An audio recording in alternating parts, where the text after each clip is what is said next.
بسم الله الرحمن الرحيم والصلاة والسلام على سيد الأنبياء والمرسلين سيدنا محمد وعلى آله وصحبه أجمعين. My dear brothers and sisters in Islam, Assalamu Alaikum wa rahmatullahi wa barakatuh. We have Brother Nadim again to continue discussions around other parts of, in the community, deal with different problems in hope that inshallah will help bring them to a resolution. Brother Nadim, Jazakallah khair for joining us again. Assalamu Alaikum. Wa alaikum salam. So this time around, we want to talk about Muslim couples' common issues, meaning things that happen between couples, but whether it's around kids or maybe around finances or around something else. So these some questions, some of the questions that I received when I announced the podcast. So one of them is, what are the most common issues that you receive complaints about where you have to have the couples for therapy or maybe one by one, or what are the most common ones? Usually communications issues, how people talk to one another, and then also resolving conflicts. People who don't have healthy conflict resolution skills. Those are some of the issues.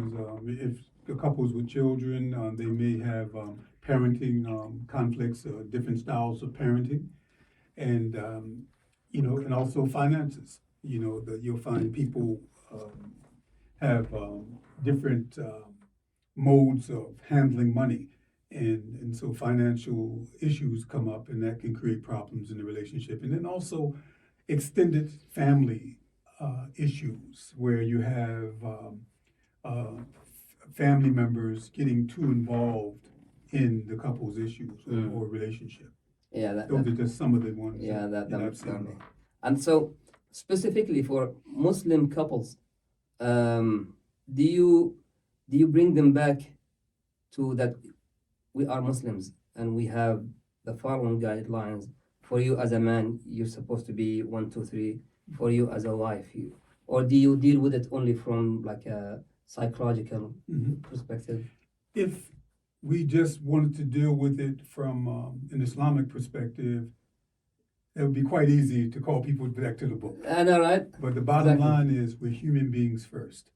And shaitan is real. Yes, absolutely. and so shaitan, as the hadith says, that he went through Adam and is lying in state, he said, oh, he's hollow. Yes. And anything that hollow is weak.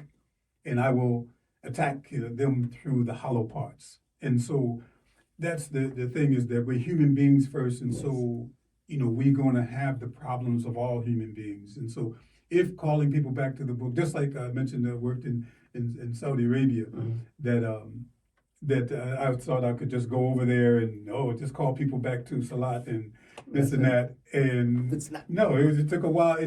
Some people took a year just to start praying again. Because addiction is a spiritual illness, and it's just like with spirituality can be positive and negative. So you can have negative integers. Say if you're into active addiction, you might be 100 degrees negative integers, and it might take a year just for you to get back to 0, and then to work into positive integers. And so it takes a while. It takes a year or two for you to start feeling that spirit again. And so the same thing. With you're having a problem, if you have anger is an intoxicant, so if you have an anger issue, and you bring that into, your present family, and you may have had a family of origin that dealt with anger in an unhealthy fashion, and you bring that into a relationship in which people settle things peacefully and cordially, and so then that can create a conflict. And so the people have to sort of meet in the middle. And a lot of times I have people who have advanced degrees and very intelligent, and it's very hard for them to communicate from the heart. And I have to tell people, okay, what are you feeling, not what you're thinking. And so we have to communicate from the heart. And I have to give them this paper. It's called Positive Communication. It's a simple equation. When you blink, it makes me feel. I would like you to. You're making a request, because if you're making a person feel uncomfortable, a person who you say that you love, and they're telling you, hey, I'm uncomfortable, I'm feeling disrespected. You just use feeling words. If you value them, you don't want them feeling that way.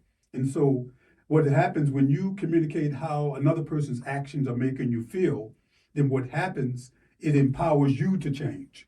It doesn't make, you can't impose the change on another person. That's right. If they value that person, hey, I don't want my wife or husband feeling disrespected or neglected and things of that nature. You're getting empowered. I said, what do I need to do to change how I'm interacting and give this person that I say that I love a different experience? Subhanallah. Very deep.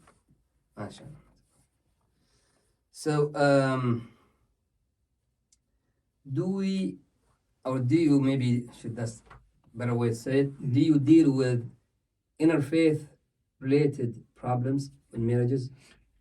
In like in America, you have not only interfaith marriages, but you have cross-cultural marriages, and so I've dealt with marriages, of all, faiths, Muslims who have been married to people who are Christians, Jewish people, and for men, when there's a woman who is married to a person of another faith, I won't deal with that because I let them know that it's not allowed in Islam, so I'm not going to work to keep you together. Exactly. And there was one situation where the man took a shahada when they got married, and the wife opens up the computer and she sees that he's registering to get confirmation as a Catholic. He was secretly Catholic. He maintained he just took shahada for the family's sake. And I had to, say, I can't see y'all anymore. So that's, one of the things that we have to look at. So you have the interfaith marriages, and so for as men, we can't impose Islamic values on our Christian or Jewish wife, and so you have to be respectful. If you're going to marry a person of another faith, you have to be respectful of that faith. You just can't say, well, you can say that. You can negotiate. My faith or the highway. Yeah, well, you can. There are a lot of people who are not Muslim that don't eat pork. And so that could be something y'all could talk about. And that's what goes on in premarital counseling, is that you negotiate how is this household going to be ran? Are you going to be having pork in the plates that I cook my halal meal in? And those types of things. Are you going to be drinking alcohol? And so if a person chooses to marry somebody of another faith, you have to see what is your tolerance level for these things, because that's not incumbent upon them. And so those are some things we have to look at. So it has to be negotiated before you get married. And because what will happen is they will see that as a form of oppression. Oh, you're going to make me do this and do that. No, and that's the danger of just establishing these relationships, and then you just sort of even when I would meet people who when I was living in Saudi, for instance, and the brothers over here, they partying. For the most part, and then they get married, to American women, and they bring them home, and they get to the airport. Oh, you got to put this on. And so she met him in the club, and now so she's, they're going over there suffering from depression because, they, basically were living a certain way in the States, and then they get to Saudi, and now you're supposed to be this perfect Muslim, and she don't even know Fatiha. And that's the whole thing, is that if you're going to marry somebody, teach them about your faith. If you're going to bring them home to the different countries, then they need to know what is the situation. You can't force Islam on anybody. That's right. But, if you're going to marry them, there has to be a mutual respect of each other's faith. And that's important. And then, like I said, the cross-cultural piece is that you have Muslims who are from other countries marrying American Muslims, and that's for men and women. And so I try to encourage them, because the dynamics of the family are different. Many times as Americans, we individuate 18, we out the house, we gone. Whereas what I noticed when I lived in the Middle East is that a person could be 40 and they're treated like an 18-year-old. The Baba is in charge, That's right. And so the adolescents last up until almost 40 in different countries, in the Middle East and Africa, in different parts of Asia. And so whereas in America, we, I had one sister, she was out the house at 17 on her own, lived on her own. She's 80 now. She's been on her own since 17. I remember a guy at work, he said, my daughter, when she turned 18 and she was in school, Mhm. he said, I put her stuff outside.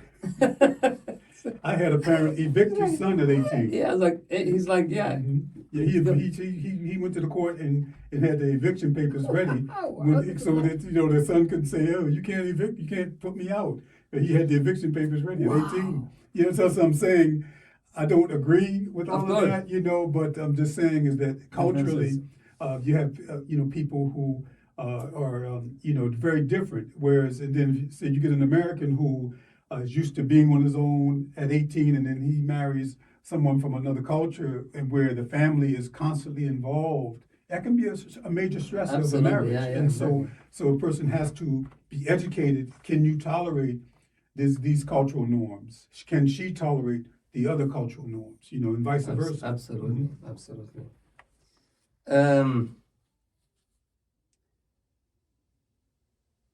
So I don't know how to put this one, but who normally is mostly the cause of the problem? Is it men or women? I don't know if there's a percentage breakdown. It's basically the unhealthiest member of the couple. Okay. I wouldn't say it's the man or the woman, but usually when people come to my office, I tell them all the time, three entities come into a counselor's office: the man, the woman, and the relationship.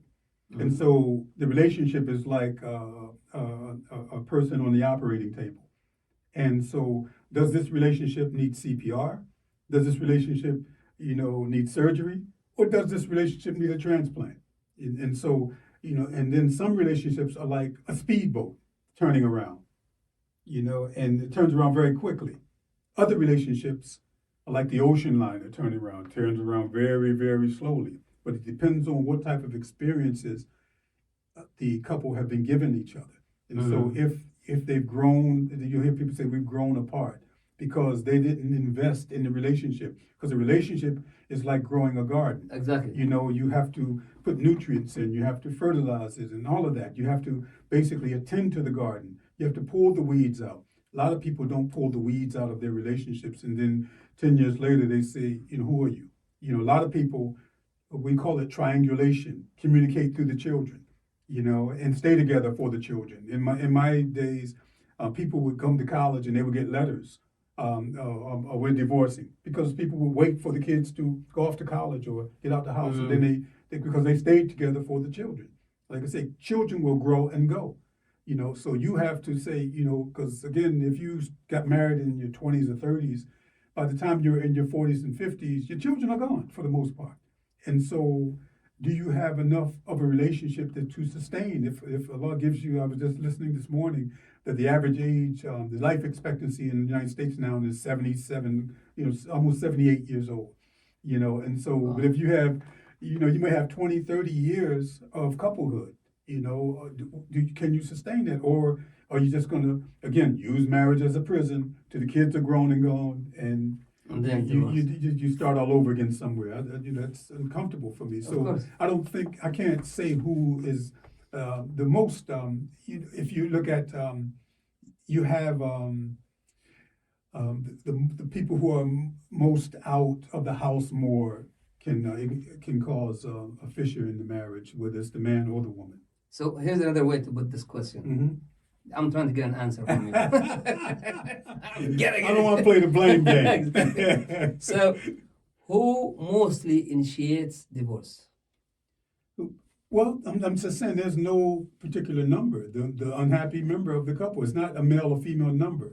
It's if you are unhappy, then you're gonna basically want to get a divorce. Like I say, whoever is out of the house the most tends to have a greater opportunity to explore other options. So again, right now we have a lot of people working from home, and so therefore you might later on when the research is done, after the pandemic, with all of this working from home, maybe that has secured marriages more.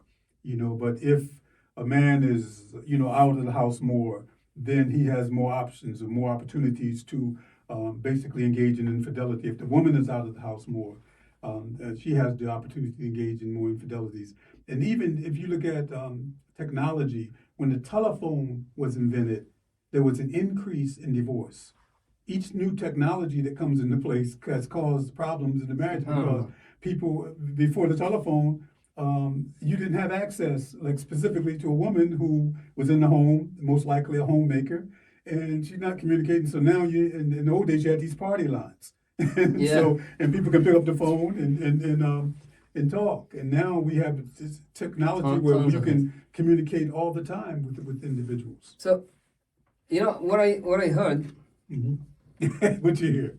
is they said 85% of divorces initiated by women. I would have to see what the source of that statistic is. I didn't see the source myself. It's just something I heard.